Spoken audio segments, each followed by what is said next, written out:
Evening बच्चों। आज के लेक्चर में हम बोरान फैमिली के कुछ इंपॉर्टेंट पॉइंट्स डिस्कस करेंगे कि बोरान फैमिली से इस ईयर क्वेश्चन एग्जाम में कहाँ से पूछ सकता है। तो पहले छोटे छोटे नए नए फार्मूले हैं। इनऑर्गेनिक ग्रेफाइट का फार्मूला है Bn होल x, ठीक है ना। ओके, तो ये इनऑर्गेनिक ग्रेफाइट डायरेक्ट पूछा जा सकता है। प्लास्टर ऑफ पेरिस का फार्मूला CaSO4 × हाफ H2O और ड्राई आइस का फार्मूला सॉलिड CO2। तो छोटे छोटे नए नए फार्मूले हैं, इनसे डायरेक्ट क्वेश्चन पूछे जा सकते हैं बच्चों, ठीक है ना। बहुत बार पूछा गया इनऑर्गेनिक ग्रेफाइट भी, प्लास्टर ऑफ पेरिस भी, ठीक है। ये तो कम पूछा जाता है, बट ये दोनों स्टार्टिंग के ज्यादा पूछे जाते हैं। ओके, तो इन्हें याद रखिएगा। चलिए नेक्स्ट पॉइंट। ओके, तो नेक्स्ट ये क्वेश्चन है बच्चों, आपसे पूछ रहा है कि बोरेक्स का यूज जो है वो साफ सफाई में किया जाता है, मतलब क्लीनिंग एजेंट के रूप में किया जाता है बच्चों, क्लीन करता है बोरेक्स, ठीक है ना।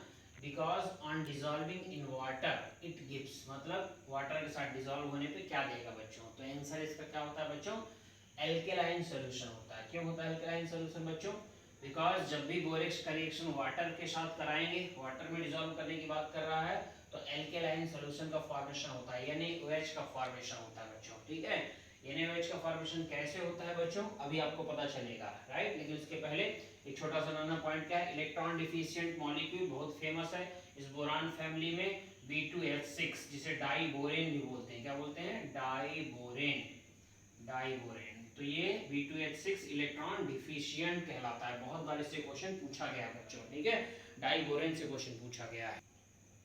तो बोरेक्स का यूज एल्केलाइन सॉल्यूशन कैसे होता है, ऐसे आप देख लीजिए, बोरेक्स Na2B4O7 प्लस H2O में डिसॉल्व करने के लिए कह रहा है बच्चों।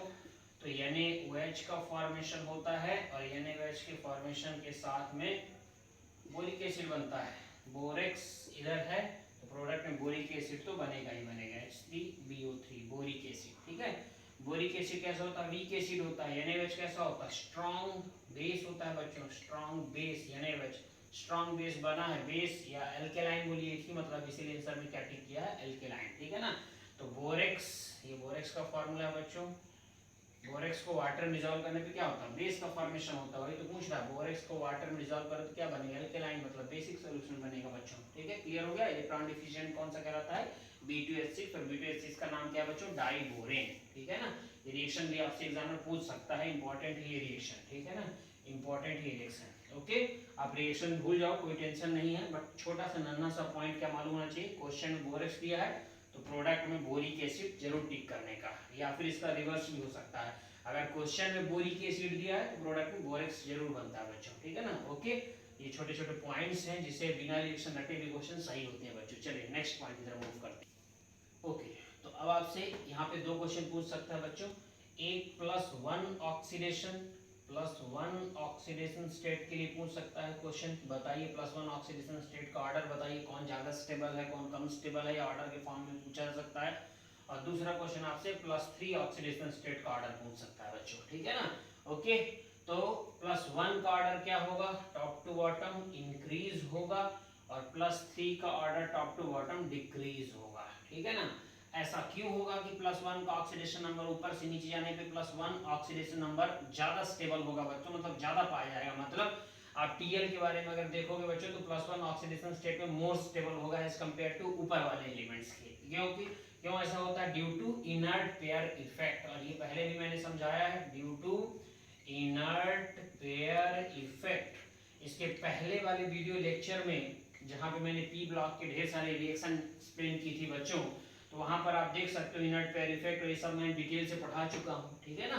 ओके, तो +1 का ऊपर से नीचे इंक्रीज होगा बच्चों, +1 ज्यादा पाया जाएगा, मतलब मोर स्टेबल होगा, और +3 क्या होगा, ऊपर से नीचे घटेगा, मतलब ऊपर वाला +3 में, नीचे वाला +1 में मोर स्टेबल होगा, ठीक है। ऐसे क्वेश्चन आपसे पूछे जा सकते हैं, याद रखिए। अगर आपसे पूछ ले एग्जामिनर Al3+, राइट, और Tl3+, which one is more stable, तो 3+ का क्वेश्चन है, और 3+ ऊपर वाला रहता है तो ये मोर स्टेबल होगा। यहीं पर अगर ऐसे कर दे Al+ और Tl+, तो अब कौन मोर स्टेबल होगा, Tl+1 मोर स्टेबल होगा, +1 वाला मोर स्टेबल तो नीचे वाला है बच्चों। ये ऐसा क्यों होता है, इसका रीजन क्या है, due to inert pair effect, इसका रीजन होता है, ठीक है। चलिए नेक्स्ट पॉइंट पर मूव करते हैं। ओके, तो थोड़ा सा सिलिकॉन की बात कर ले। सिलिकॉन से भी बहुत बार क्वेश्चन आ गया बच्चों, इसलिए आप देखिएगा एनसीईआरटी में ये दे रखा है, इससे बहुत बार क्वेश्चन पूछा गया बच्चों, ठीक है ना। एक बार क्वेश्चन पूछा गया था कि स्ट्रेट चेन सिलिकॉन का फॉर्मेशन कैसे होता है, और 4 ऑप्शन आपको दिया गया था। तो यही दिया गया था बच्चों, कैसे भी देखिएगा। पहले रिएक्शन देख लीजिए, RCl का Si के साथ रिएक्शन करा देते हैं, 2 मोल ऑफ RCl है इसलिए R2SiCl2 बन जाता है बच्चों। फिर उसका वाटर के साथ रिएक्शन करा देते हैं तो क्लोरीन हट जाता है, वहां पर OH आता है, मतलब इस क्लोरीन की जगह पर OH आ जाएगा। फिर उसका कंडेंसेशन पॉलीमर करा देते हैं बच्चों, तो कंडेंसेशन पॉलीमराइजेशन करने के बाद सिलिकॉन का फॉर्मेशन होता है, और जो सिलिकॉन बनता है वो लीनियर या स्ट्रेट चेन सिलिकॉन होता है। कैसा सिलिकॉन होता है? लीनियर या स्ट्रेट चेन सिलिकॉन, ठीक है। ऐसे ही कंटिन्यूअसली ऐसे चलता रहेगा, इधर भी ऐसे कंटिन्यूअसली चलेगा, स्ट्रेट चेन या लीनियर सिलिकॉन। ये सिलिकॉन का बेसिक फार्मूला है बच्चों, ठीक है ना। ओके, तो ये आपसे एग्जामिनर क्वेश्चन पूछ सकता है, ठीक है। आर की जगह पर एग्जामिनर CH3 वगैरह भी दे सकता है, जनरली CH3 देता है, कुछ भी दे सकता है, बट आर की जगह पर CH3, मतलब चाहो तो इसी को ऐसे भी एग्जामिनर दे सकता है बच्चों, CH3 whole twice SiCl2, are की जगह पर हमने CH3 रख दिया, ठीक है। इस फॉर्म में क्वेश्चन दे सकता है। तो जो क्वेश्चन पूछा गया तो यही क्वेश्चन पूछा गया था कि लीनियर या स्ट्रेट चेन सिलिकॉन का फॉर्मेशन कैसे हुआ था। तो जिस ऑप्शन में दे रखा था बच्चों ये CH3 whole twice SiCl2, right, followed by condensation polymerisation, ये जिसमें दे रखा था वही टिक करेंगे, क्योंकि CH3 SiCl2 का कंडेंसेशन पॉलीमराइजेशन कर दिया तो लीनियर या स्ट्रेट चेन सिलिकॉन बन गया बच्चों, ठीक है ना। तो ये आपसे क्वेश्चन पूछा जा सकता है, इंपॉर्टेंट है ये, ठीक है ना।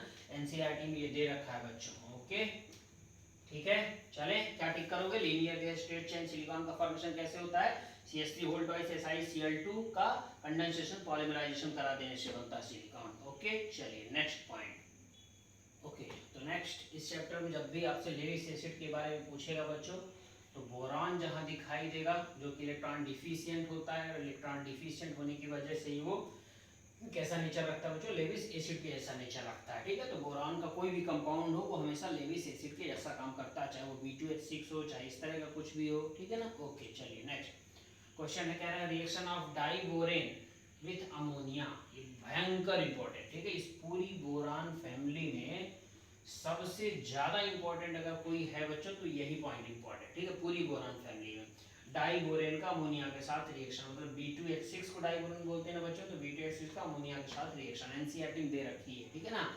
और ये अच्छा क्वेश्चन आप ये देख लीजिए, ये एम्स में आया हुआ क्वेश्चन है, ठीक है ना।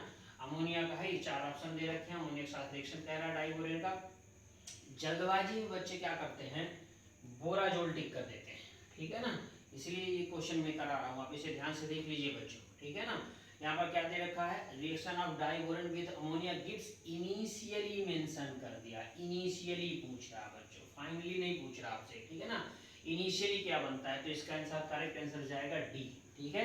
कैसे? ये देख लीजिए आप, B2H6 मींस डाइबोरेन का अमोनिया के साथ रिएक्शन है और मॉडरेट टेम्परेचर है, तो पहले ये बनेगा बच्चों, इसी को शॉर्ट फॉर्म में लिखा गया है ये, ठीक है ना। आप देख लीजिए, ये बनता है पहले, फिर अगर हीट करेंगे नियर अप्रॉक्स 300 डिग्री सेंटीग्रेड तो जाके फाइनली क्या बनता है? B3N3H6 बनता है। क्या बनता है? B3N3H6, और हाइड्रोजन गैस निकल जाती है। B3N3H6 को क्या बोलते हैं बच्चों? इनऑर्गेनिक बेंजीन या फिर बोराजोल, लिख दे रहा हूँ बोराजोल, ठीक है, या बोराजीन भी बोल सकते हो। तो बोराजीन बोलो, बोराजोल बोलो, या इनऑर्गेनिक बेंजीन बोलो। इनऑर्गेनिक ग्रेफाइट, थोड़ी देर पहले बताया था, BN-X, वो इनऑर्गेनिक ग्रेफाइट था। ये क्या है? इनऑर्गेनिक बेंजीन है बच्चों, B3N3H6, भयंकर इंपॉर्टेंट है ये, ठीक है ना। जितना ज्यादा इंपॉर्टेंट समझ सकते हो इसे बच्चों, ठीक है ना। बहुत बहुत बहुत बार, ऐसा कोई कंपटीशन का पेपर नहीं जिसमें ये क्वेश्चन ना पूछा गया हो बच्चों, ठीक है। अब आप ध्यान से देख लीजिएगा, एनसीईआरटी ने डायरेक्ट ये दे रखा बच्चों, B3N3H6। तो अगर इसी क्वेश्चन को ऐसा पूछ लिया जाए, इसे मैं हटा दूं, देखिएगा ध्यान से आप, इस इनिशियली को हटा दिया जाए, सिर्फ इतना पूछ लिया जाए कि reaction of diborane with ammonia gives, तो आंसर क्या जाएगा बच्चों? तब जाएगा बोराजोल, ठीक है। बोराजोल मतलब B3N3H6 जाएगा आंसर बच्चों, ठीक है। B3N3H6 क्यों जाएगा? क्योंकि उसने मेंशन नहीं किया बच्चों, ठीक है ना। तो अब क्या होगा? आपको फाइनल टिक करना पड़ेगा। फाइनल क्या बनता है? B3N3H6, ये दिखाई दे रहा ना, ठीक है। तो ये बोराजोल बनता है, तो आंसर क्या टिक करना पड़ेगा आपको? बोराजोल टिक करना पड़ेगा। लेकिन यहाँ उसने मेंशन कर दिया अगर इनिशियली बताइए, तो इनिशियली फिर आपको ये टिक करना पड़ेगा, बिकॉज पहले ये बनता है, ठीक है ना। तो याद रखिएगा ये। ओके, इंपॉर्टेंट क्वेश्चन है, अगर इनिशियली पूछे तो ये बनेगा पहले, और इनिशियली अगर नाम पूछे तो फिर आंसर हमेशा क्या टिक करना, बोराजोल। ऐसे ज्यादा चांस रहता है बोराजोल ही पूछने का, B3N3H6 के ही ज्यादा चांस रहते हैं पूछने के, ठीक है ना। ओके चलिए नेक्स्ट पॉइंट की तरफ मूव। ओके तो नेक्स्ट है एसिडिक नेचर। अगर आपसे पूछ लिया जाए, इस फैमिली में बहुत बार एसिडिक नेचर का क्वेश्चन पूछा गया बच्चों, ठीक है ना। और जो इंपॉर्टेंट पॉइंट है मैं वही ऑलरेडी डिस्कस कर रहा हूँ। ओके, जितना पॉइंट मैंने डिस्कस कर दिया बस उसको अच्छे से पढ़ने का, क्योंकि क्वेश्चन नहीं में से रहता है बच्चों। बाकी जो फालतू के पॉइंट है वो मैं डिस्कस ही नहीं कर रहा हूँ वैसे भी, ठीक है ना। तो खासकर इन पॉइंट्स को जरूर अच्छे से पढ़ लेना चाहिए बच्चे को, नहीं तो होता क्या है, बच्चे पूरा पढ़ के चले जाते हैं, जो इंपॉर्टेंट पॉइंट है उनमें उनका ध्यान ही नहीं रहता और वही वो मिस्टेक करते हैं, ठीक है ना। तो चलिए एसिडिक नेचर का ऑर्डर पूछता है बच्चों इस ग्रुप में, BF3, BCl3, BBr3 और BI3 में। तो करेक्ट ऑर्डर क्या रहता है इसका बच्चों, BI3 सबसे ज्यादा एसिडिक होता है, फिर BBr3 रहता है, फिर BCl3 रहता है, फिर BF3 रहता है बच्चों। अब ऐसा होता क्यों है, ठीक है, आप ध्यान से देखिए। चलिए ये बना दिए, लास्ट वाला बना देता हूँ BI3। चलिए देखिए अब आप ध्यान से बच्चों, क्यों सबसे ज्यादा एसिडिक BI3 रहता है बच्चों, क्यों, क्योंकि यहाँ पर फ्लोरीन है, फ्लोरीन का लास्ट इलेक्ट्रॉन कहाँ होगा, 2p में रहता है लास्ट इलेक्ट्रॉन। बोरान का भी लास्ट इलेक्ट्रॉन कहाँ रहता है, 2p में। आयोडीन है, तो अगर ये 2p है तो ये 3p, ये 4p, ये क्या होगा 5p। तो आयोडीन का लास्ट इलेक्ट्रॉन कहाँ रहेगा, 5p में रहेगा। बोरान का कहाँ होगा बच्चों, 2p में ही रहेगा। अब देखिए बोरान का लास्ट इलेक्ट्रॉन 2p, फ्लोरीन का भी लास्ट इलेक्ट्रॉन 2p, मतलब दोनों सेम सेम है, सेम सेम है, और सेम सेम के बीच आसानी से बैक बॉन्डिंग होती है, मतलब आसानी से ये अपना इलेक्ट्रॉन, फ्लोरीन आसानी से अपना इलेक्ट्रॉन किसको डोनेट करेगा बच्चों, बोरान के वैकेंट ऑर्बिटल में डोनेट कर देगा। तो क्या बोरान के पास इलेक्ट्रॉन की कमी रह गई क्या, नहीं रह गई, क्योंकि उस कमी को कौन पूरा कर दिया, फ्लोरीन ने उस कमी को पूरा कर दिया, मतलब बोरान को इलेक्ट्रॉन आसानी से दे दिया, राइट। यहाँ पर क्या है, यहाँ पर 5p है, 5p से 2p में आसानी से क्या इलेक्ट्रॉन डोनेट कर पाएगा, क्या आयोडीन बोरॉन को नहीं डोनेट कर पाएगा, क्योंकि दोनों अलग अलग ऑर्बिटल हैं बच्चों। यहाँ सेकंड सेल का p ऑर्बिटल है, यहाँ फिफ्थ सेल का p ऑर्बिटल है, तो यहाँ सेकंड सेल है, यहाँ फिफ्थ सेल है, बहुत ज्यादा डिफरेंस है, इसलिए आयोडीन आसानी से बोरॉन को इलेक्ट्रॉन नहीं देगा, बोरॉन को इलेक्ट्रॉन नहीं मिल रहा, इसका मतलब बोरॉन कैसा है, इलेक्ट्रॉन डिफिशिएंट है। इलेक्ट्रॉन डिफिशिएंट का मतलब लेविस एसिड है, इसलिए आयोडीन वाला अच्छा लेविस एसिड होगा। फ्लोरीन डोनेट कर देगा, इसलिए ये लेविस एसिड या इलेक्ट्रॉन डिफिशिएंट नहीं रह जाएगा बच्चों उतना जितना आयोडीन वाला है, इसलिए आंसर ये जाएगा, ठीक है। इसी को बोलते हैं बैक बॉन्डिंग, क्या बोलते हैं बच्चों, बैक बॉन्डिंग। तो अब अगर आपसे पूछ लिया जाए बैक बॉन्डिंग का ऑर्डर बताइए, तो सबसे अच्छी बैक बॉन्डिंग कहाँ हो रही है, फ्लोरीन और बोरान के बीच, क्योंकि दोनों सेम सेम है इसलिए आसानी से डोनेट कर देगा। बैक बॉन्डिंग मतलब फ्लोरीन से बोरान की तरफ बन रहा है, तो बैक बॉन्डिंग आंसर क्या जाएगा, सबसे ज्यादा BF3, उसके बाद BCl3, फिर BBr3, फिर BI3। तो बैक बॉन्डिंग का ऑर्डर ये रहेगा बच्चों, BF3, उसके बाद ये, उसके बाद ये, ठीक है ना। ये किसका ऑर्डर हुआ बच्चों,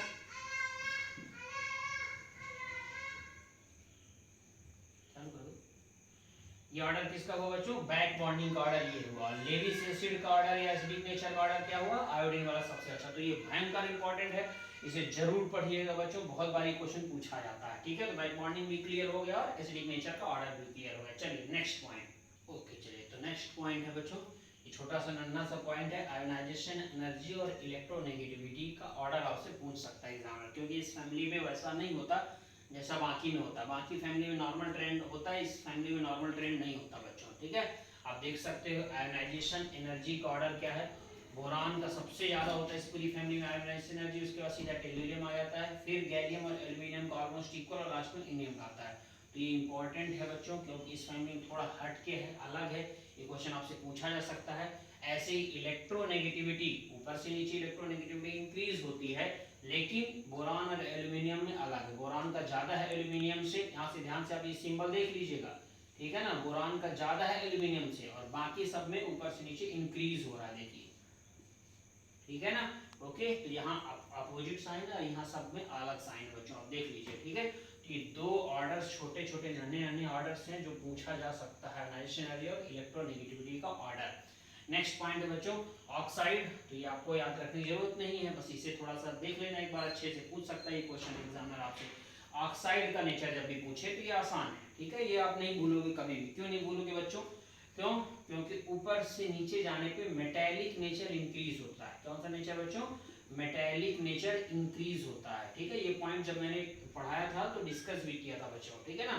तो ऊपर से नीचे जाने पर हर ग्रुप में, ऐसा नहीं कि सिर्फ इस ग्रुप में होता है, सभी ग्रुप में ऐसा होता है, ऊपर से नीचे जाने पर मेटालिक नेचर इंक्रीज होता है। और मेटल का ऑक्साइड हो, मेटल का ऑक्साइड हो या मेटल का हाइड्रोक्साइड हो, ठीक है ना, हाइड्रोक्साइड मतलब OH बच्चों, और ऑक्साइड तो जानते ही हो आप, ये सब ऑक्साइड ही है, ठीक है ना। तो इसका नेचर कैसा होता है बच्चों, बेसिक होता है। कैसा होता है, बेसिक नेचर होता है, ठीक है। ऊपर से नीचे जाने पर मेटालिक नेचर इंक्रीज, मतलब नीचे वाला मेटल का नेचर रखेगा बच्चों, ठीक है, ऊपर वाला मेटल का नेचर नहीं रखेगा, ऊपर वाला नॉन मेटल होगा, ठीक है ना। तो नीचे वाला मेटल होगा, और मेटल का ऑक्साइड पूछे या मेटल का हाइड्रोक्साइड पूछे आपसे, वो हमेशा बेसिक होता है। इसका मतलब आप डायरेक्ट बोल सकते हो कि ऊपर से नीचे जाने पे बेसिक नेचर इंक्रीज होता है। तो अगर आपसे दे दे एग्जामिनर और इसका ऑर्डर पूछ ले, बेसिक नेचर का ऑर्डर, इसका नेचर बच्चों बेसिक नेचर का ऑर्डर, तो क्या होगा, नीचे वाला अच्छा बेसिक होगा। और ऐसा हर ग्रुप में होता है, ठीक है, मतलब सभी पूरे पी ब्लॉक की मैंने बात कर दी एक साथ। ऊपर से नीचे जाने पे बेसिक नेचर इंक्रीज होता है ऑक्साइड और हाइड्रोक्साइड मतलब OH वगैरह वालों का, ठीक है ना। ओके, तो ये क्लियर हो गया सबको। ऑक्साइड का ही जनरली पूछता है आपसे क्वेश्चन, तो आप इसे इजीली सॉल्व कर सकते हो बच्चों, ठीक है। चलिए नेक्स्ट पॉइंट। ओके, तो नेक्स्ट ये छोटे से फॉर्मूले हैं, ये आपसे पूछ सकता है, कोई भी एग्जांपल दे देगा और एग्जांपल पूछ लेगा किस टाइप का बोरेन है बच्चों। तो थोड़ा सा ये फार्मूला है, ये एक्स्ट्रा पॉइंट आप देख सकते हो नीडो बोरेन्स और अर्केनोबोरेन्स के बारे में, ठीक है ना। ओके, तो नीडो बोरेन क्या है, BnHn+4, यहाँ +4 है और यहाँ +6 है, बस इतना ही डिफरेंस है बच्चों, ये दोनों बोरेन ही है, ठीक है ना। ओके, चलिए नेक्स्ट क्या है, B2H6। हालांकि B2H6 इसके पहले मैंने कई लेक्चर्स लिए हैं बच्चों, और जब पी ब्लॉक का एक लेक्चर लिया था उसमें B2H6 के बारे में बहुत डिटेल्स मैंने पढ़ा दिया था, तो यहाँ पर फिर उतना ज़्यादा डिटेल्स पढ़ने की जरूरत नहीं है। आप इसके पहले वाला लेक्चर देख सकते हो बच्चों, जहाँ पर मैंने पूरा 13 ग्रुप मतलब बोरान फैमिली की बात की थी, ठीक है ना। तो B2H6 जो है बच्चों, वो सबसे ज़्यादा इंपॉर्टेंट इसमें क्या है जो क्वेश्चन पूछा जाता है, वो 3 सेंटर 2 इलेक्ट्रॉन बॉन्ड, सेंटर 1 2 3 इन्हीं को बोलते हैं बच्चों। ये देखिए आप बनाना टाइप का बन गया ना, ठीक है, ऐसे नीचे भी बन जाता है, ये देखिए, ठीक है, इसी को बोलते हैं 3 सेंटर और 2 इलेक्ट्रॉन बॉन्ड। तो 3 सेंटर 2 इलेक्ट्रॉन बॉन्ड और बनाना बॉन्ड, कितने बनाना बॉन्ड है, 2 बनाना बॉन्ड, एक ये और एक ये। तो 3 सेंटर 2 इलेक्ट्रॉन बॉन्ड कितने हैं बच्चों, 2। तो आपसे अगर पूछ ले कि 3 सेंटर 2 इलेक्ट्रॉन बॉन्ड कितने हैं, तो आप बोलोगे 2, ठीक है। और ये 2 सेंटर 2 इलेक्ट्रॉन, 2 सेंटर 2 इलेक्ट्रॉन एक ये, 2 सेंटर 2 इलेक्ट्रॉन एक ये, 2 सेंटर 2 इलेक्ट्रॉन एक ये, 2 सेंटर 2 इलेक्ट्रॉन एक ये। तो 2 सेंटर 2 इलेक्ट्रॉन बॉन्ड कितने हो गए टोटल, 4 हो गए। कितने हो गए बच्चों, 4, 1 2 3 4, जिन्हें टर्मिनल बोलते हैं। क्या बोलते हैं बच्चों, टर्मिनल बॉन्ड, टर्मिनल बॉन्ड भी इन्हें बोलते हैं, ठीक है ना। और ये सेंटर में है तो सेंटर बॉन्ड इसे बोल सकते हैं बच्चों, ठीक है। तो ये एग्जामर आपसे क्वेश्चन पूछ सकता है। चलिए नेक्स्ट पॉइंट। ओके, तो चलो अब इस चैप्टर में बोरान फैमिली में थोड़ी रिएक्शन की बात कर लें कि इस चैप्टर में रिएक्शन क्या इंपॉर्टेंट बच्चों। तो ज़्यादा कुछ नहीं है, बस गिनी चुनी 2-3 रिएक्शन इंपॉर्टेंट है बच्चों। एक सबसे भयंकर इंपॉर्टेंट ये रिएक्शन इंपॉर्टेंट है बच्चों, ठीक है ना, एल्यूमिनियम का NaOH के साथ रिएक्शन। ये दो मैंने मेंशन किया, आप ध्यान से देख लीजिए दोनों में डिफरेंस क्या है। यहाँ 6H2 है और यहाँ 2H2 है बच्चों, यहाँ 6H2 और यहाँ 2। अगर 6H2 बोला तो आंसर में ये टिक करने का, ठीक है ना। यानी दे भी सकता है, यानी नहीं देगा तो क्या करेगा, यहाँ माइनस चार्ज लिख देगा बच्चों, ठीक है ना। AlOH4, ये बहुत बार पूछा गया है। एल्यूमिनियम का कोऑर्डिनेशन नंबर कितना होता है बच्चों, H2O के साथ 4 रहता है। एल्यूमिनियम का कोऑर्डिनेशन नंबर कितना है, 4। याद रखिएगा, इंपॉर्टेंट पॉइंट है, बहुत बार पूछा गया है ये, ठीक है ना। कोऑर्डिनेशन कंपाउंड में भी क्वेश्चन पूछा जाता है, यही सेम रिएक्शन, और पूछ लेता है कि एल्यूमिनियम वाटर के साथ रिएक्शन करने पर कौन सा कॉम्प्लेक्स बनाता है, तो ये कॉम्प्लेक्स बनाता है, ठीक है। लेकिन कब, जब वाटर कितने रहते हैं, 6। अगर वाटर 2 मोल दे देगा क्वेश्चन में, तो फिर आपको ये टिक करना पड़ेगा बेटा, ठीक है ना, यानी AlO2 टिक करना पड़ेगा आपको, ओके। तो ये इंपॉर्टेंट रिएक्शन है बच्चों, सोडियम मेटा एल्यूमिनेट बोलते हैं इसको। क्या बोलते हैं, सोडियम मेटा एल्यूमिनेट। और ये बहुत बार क्वेश्चन पूछा गया है बच्चों, ठीक है ना। तो ये भयंकर इंपॉर्टेंट रिएक्शन है, भयंकर वाला इंपॉर्टेंट रिएक्शन है। ध्यान से पेपर देखिएगा, 6H2 का पूछा है, 2H2 का पूछा है बच्चों, ठीक है। नेक्स्ट है इफेक्ट ऑफ हीट। हीट का इफेक्ट क्या होता है बच्चों, तो ये क्या है, बोरिक एसिड, इसे ऐसे लिख सकते हैं H3BO3 लिखो या BOH को थ्राइस लिखो। 100 डिग्री सेंटीग्रेड दिया तो क्या होगा, HbO2। 150 डिग्री सेंटीग्रेड तो H2B4O7 में कन्वर्ट होगा, और फिर और ज्यादा हीट दे दिया तो B2O3। इसे डायरेक्ट याद रखना, इस रिएक्शन को जब भी ये क्वेश्चन पूछेगा डायरेक्ट पूछेगा, ठीक है ना। और ऐसे दे देगा, यहाँ लिख देगा, यहाँ लिख देगा x, यहाँ लिख देगा y, यहाँ लिख देगा z, और 4 ऑप्शन दे देगा, x y z आपसे पूछ लेगा। तो ये डायरेक्ट आपको हीटिंग इफेक्ट आपको याद रखना है कि बोरिक एसिड में कितना कितना टेम्परेचर देने पे क्या क्या बनता है। एक बार फिर सुन लीजिए, बोरिक एसिड को 100 दोगे तो HbO2 बनेगा, 150 दे दोगे तो H2B4O7 बनेगा, और ज्यादा हीट दे दोगे तो फाइनली B2O3 में कन्वर्ट हो जाएगा, ठीक है ना। ओके, नेक्स्ट ग्रीन फ्लेम से भी क्वेश्चन पूछा जाता है बच्चों कि अगर बोरिक एसिड को इथाइल एल्कोहल के साथ रिएक्शन करा दिया जाए तो ग्रीन कलर मिलेगा आपको, ठीक है ना, ग्रीन फ्लेम कलर मिलेगा, और 4 ऑप्शन दे देगा, वो किसका रहेगा, C2H5 कोल्थराइज BO3 का रहेगा बच्चों, ठीक है ना। कुछ भी नहीं करना, देखिए ये 3 हाइड्रोजन हटा के यहाँ C2H5 ऐड कर देना है, 3 हाइड्रोजन हटाइए, वहाँ 3 C2H5 ऐड कर दीजिए, ये देखिए C2H5 ऐड हो गया, बाकी वो BO3 यहाँ भी है, BO3 यहाँ भी है, और इसका कैसा होता है, ग्रीन कलर का होता है बच्चों, ठीक है ना। तो ये क्वेश्चन पूछा जा सकता है इस चैप्टर में। ओके चलो नेक्स्ट, ओके तो नेक्स्ट है बोरेक्स बीट टेस्ट, इससे भी बहुत बार क्वेश्चन पूछा गया है बच्चों, बोरेक्स बीट टेस्ट, ठीक है। डायरेक्ट ये रिएक्शन है, हमने वो हाइड्रेटेड बोरेक्स ले लिया, उसे हीट कर दिया तो Na2B4O7 में कन्वर्ट हो गया, मतलब वाटर अलग हो गया, 740 डिग्री सेंटीग्रेड टेम्परेचर दे दिया तो NaBO2 + B2O3 बन गया। ये बहुत बार पूछा गया बच्चों, बहुत बार ये रिएक्शन पूछा गया है, तो उस रिएक्शन में ये पूछा गया है, ठीक है। तो ये NaBO2 + B2O3 बनता है बच्चों, और B2O3 ग्लासी बीड कहलाता है, ठीक है, ग्लासी कलर का मास होता है ये, तो ग्लासी बीड बोलते हैं इसे, क्या बोलते हैं, ग्लासी बीड। तो ये बहुत बार पूछा गया ग्लासी बीड किसकी वजह से होता है, 4 ऑप्शन देता है, तो B2O3 की वजह से होता है, B2O3 को क्या बोलते हैं, ग्लासी बीड या ग्लासी मास, ठीक है ना। बहुत बार क्वेश्चन पूछा गया है, इसलिए इसमें बार बार जोर दे रहा हूँ, ग्लासी मास या ग्लासी बीड B2O3 को बोलते हैं, ठीक है। यही B2O3 देखिए नेक्स्ट स्टेप पे यूज हो रहा है, मतलब यही इंपॉर्टेंट है, ठीक है ना। ओके, ये है बेसिक रेडिकल, क्या है बच्चों, बेसिक रेडिकल, ये भी बहुत बार पूछा गया, बेसिक रेडिकल, ठीक है। बेसिक क्यों बोलते हैं, क्योंकि मेटल का ऑक्साइड है, मेटल का ऑक्साइड कैसा होता है, बेसिक होता है, आज ही मैंने बताया, ठीक है ना। तो ये CO कोबाल्ट का ऑक्साइड है बच्चों, बेसिक रेडिकल, मतलब बोरेक्स बीट टेस्ट किसके लिए यूज किया जाता है, अगर पूछ ले तो क्या टिक करोगे, बेसिक रेडिकल्स के लिए यूज किया जाता है, ठीक है ना।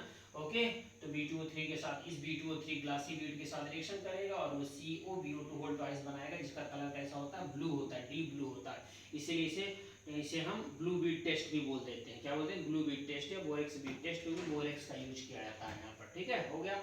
ये इंपॉर्टेंट है, भयंकर इंपॉर्टेंट है ये, ठीक है, भयंकर वाला, ओके, भूलने का नहीं इसे। सबसे ज्यादा इस पूरी बोरान फैमिली में एक तो B2H6 इंपॉर्टेंट है, दूसरा ये इंपॉर्टेंट है, तीसरा लेविस एसिड का ऑर्डर, ठीक है ना।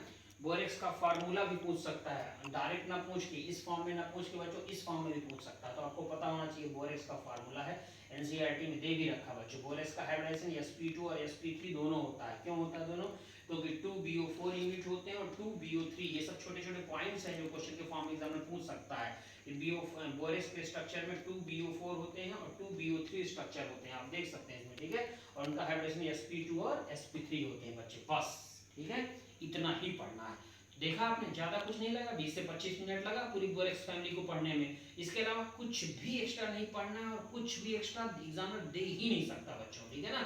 जितना मैंने डिस्कस कर दिया बस उतना एक बार अच्छे से पढ़ लेने का, बस बिंदास रहने का, जो भी क्वेश्चन आएगा आप देखिएगा, इन्हीं में से कोई ना कोई क्वेश्चन रहेगा, ठीक है। सबसे ज्यादा क्या इंपॉर्टेंट है, इतना पूरा पढ़ा दिया, उसको भी अगर मिनिमाइज करना हो तो क्या है सबसे ज्यादा इंपॉर्टेंट, लेविस एसिड का ऑर्डर जो मैंने पढ़ाया था बच्चों, उसके बाद लेविस एसिड के ऑर्डर के बाद ये बोरेक्स बीट टेस्ट, ये जो पढ़ा दिया, तीसरा B2H6 मतलब डाई बोरेन से क्वेश्चन पूछ सकता है, तो उसमें 3 सेंटर 2 इलेक्ट्रॉन बॉन्ड होते हैं, कितने 3 सेंटर 2 इलेक्ट्रॉन बॉन्ड है, ये तमाम क्वेश्चन, ठीक है। तो मोस्ट ऑफ द टाइम यही क्वेश्चन आता है बच्चों, ठीक है। ओके, चलिए आज के लेक्चर में इतना काफी था, बाकी हम कल बात करेंगे, और कल के लेक्चर में हमें चाहे 2 लेक्चर वीडियो लेक्चर डालना पड़े बच्चों, ठीक है ना, या 3 लेक्चर वीडियो लेक्चर हमें अपलोड करना पड़े, आप बिल्कुल भी परेशान ना हो, कल इनऑर्गेनिक केमिस्ट्री फिनिश कर देंगे बच्चों, ठीक है। तब तक आप अच्छे से पढ़ते रहिए, ओके बच्चों।